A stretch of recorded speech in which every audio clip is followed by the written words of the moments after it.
Welcome to the deep dive. Today we're going through a case that is it's a landmark in forensic history, really. It absolutely is. We're looking at a single source, the case file of Pamela Walton, who for almost 4 decades was known only as Julie Doe. And our mission here is to sort of unpack how this case, which went cold for 37 years, became this perfect storm of forensic evolution, social context, and a really critical early misinterpretation. A huge misinterpretation. We're talking about a timeline that stretches from 1988 all the way to 2025, Right. where genetic genealogy finally set the record straight. And it all hinged on correcting one single assumption made by experts back in the 80s. An assumption that kept a woman's name hidden for a generation. Okay, let's dive in. So the story starts on September 25th, 1988. We're in the Green Swamp area near Claremont, Florida. Right, and the remains were found by a man who was just out looking for lumber. Yeah, just completely by chance. And he finds these mummified remains that have been dragged off the road, off County Road 474, into a concealed spot. So right away, it looks like a homicide. Oh, absolutely. The circumstances screamed foul play.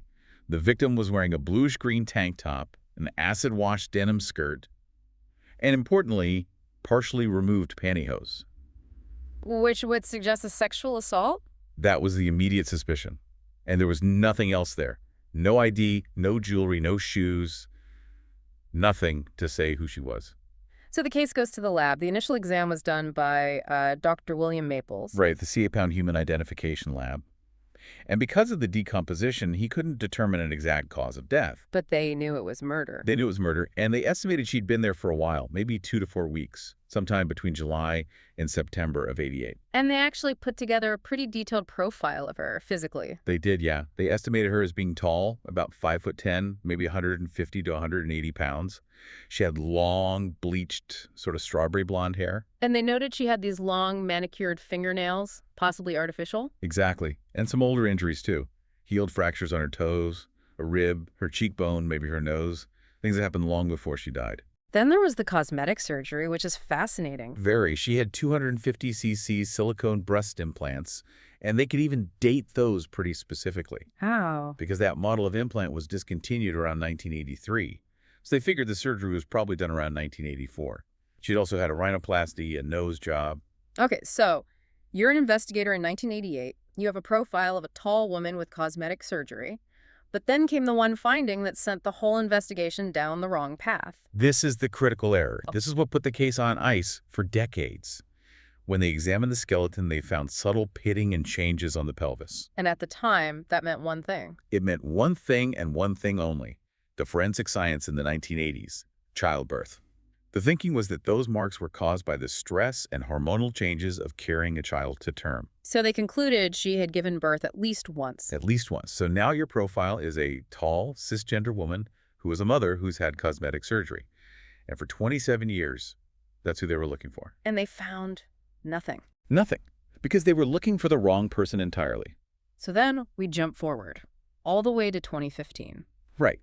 And investigators, probably out of options, finally authorize an advanced DNA test on the remains. And this is the pivotal moment, the aha moment. It's the moment the entire case fractures. The DNA results come back and they show XY chromosomes. XY, meaning the victim was assigned male at birth. Exactly. She was a transgender woman. She had transitioned or was in the process of transitioning. Wow. You just have to stop and think about that. That one piece of data invalidates nearly 30 years of police work. It does. And it immediately raises the question: if the pitting on her pelvis wasn't from childbirth, what caused it? And the answer is it's a lesson in how science evolves. It really is. We now know that those skeletal changes, the pitting they saw in '88, were actually caused by hormone replacement therapy, HRT. So the very medication she was taking to affirm her identity Was creating skeletal markers that, to 1980s science, looked identical to the stress of pregnancy.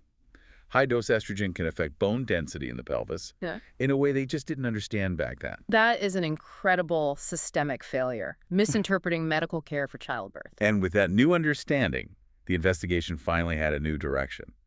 And the victim got a name, at least a temporary one: Julie Doe. Julie Doe. The name was actually chosen by students who were examining the remains. Oh, really? Yeah, they were inspired by the film To Wan Fu, Thanks for Everything. Julie Newmar. It was a way of, finally giving her some dignity and acknowledging her identity. So with this new information, they commissioned a new forensic sketch, right, to get a more accurate image out there. A completely new one, yeah. From a retired detective named Stephen Fusco. The hope was, with the right profile, maybe a new lead would finally surface. And the investigation starts using more modern techniques now. In 2018, they run isotopic tests. Right, which looks at the chemicals in your bones and teeth to figure out where you lived. And what did that show? It pointed to southern Florida, which made sense, given she was found in Central Florida.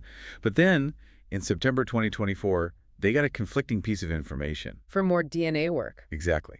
More intensive genetic work showed ancestral ties to central Kentucky. Wait, Kentucky, how do you square that with the isotopes saying she lived in Florida? That contradiction was the clue. The theory became that she spent most of her life in Florida. That's what the isotopes were picking up. But her biological family was from Kentucky. Meaning she might have been adopted. Or estranged.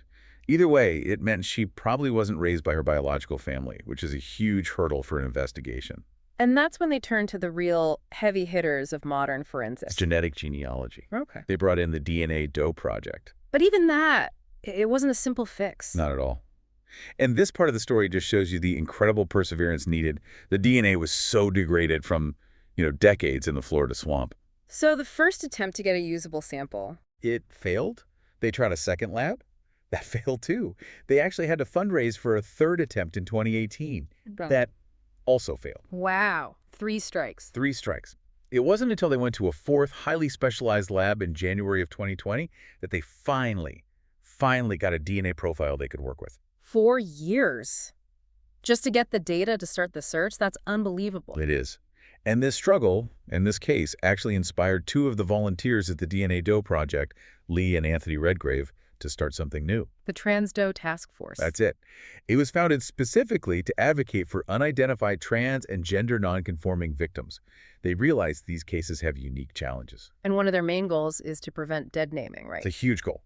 Yeah. They work to make sure that once an identification is made, the victim's chosen name and identity are respected, even if genealogy only turns up a birth name. And it wasn't just forensic challenges they faced. The source mentions they had trouble even getting the word out.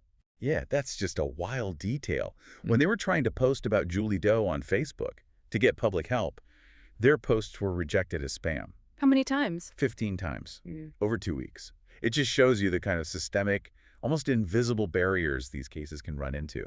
So all of this work, the 4 labs, the task force, the new sketch, it all finally leads to a breakthrough. It does. On March 10th, 2025, after 37 years, they made the announcement. Julie Doe was identified as Pamela Leigh Walton. Pamela Leigh Walton, born May 13th, 1963 in Kentucky. So the Kentucky connection was real. It was. And they learned she had been adopted as a child. And the reason no one ever reported her missing, it's just heartbreaking. Estrangement. Total estrangement. She had a falling out with her adoptive family in the mid-'80s over an alleged theft, and they lost all contact. They never reported her missing. So she wasn't even in the system. She didn't exist as a missing person, which is why traditional police work could never have solved this. If we connect this to the bigger picture, this case is just the ultimate argument for genetic genealogy. It really is. It can solve cases where families are broken, where people are estranged. It bypasses the need for an official report and goes straight to the DNA. And they did find one last piece of her timeline, which is now where the active murder investigation is focused. Right. They found a record that Pamela Walton was arrested in Lexington, Kentucky on July 6th, 1988. What was the charge? Prostitution, though the solicitation part was dropped.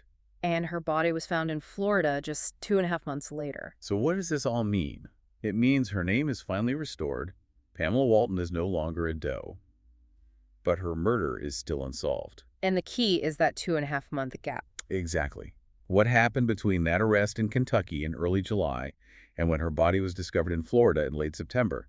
That's the mystery that could lead to her killer. So this deep dive really shows the 3 layers that kept this case cold. You have the initial forensic failure. Misinterpreting the effects of HRT. Then the social vulnerability, the fact that estrangement meant she was never reported missing. And finally, the sheer technical perseverance of the genealogists and advocates who just refused to give up. This story, it's not just about science catching up. It really forces you to see how the vulnerabilities of marginalized people in the past made their cases, well, almost impossible to solve. Her identity was erased twice.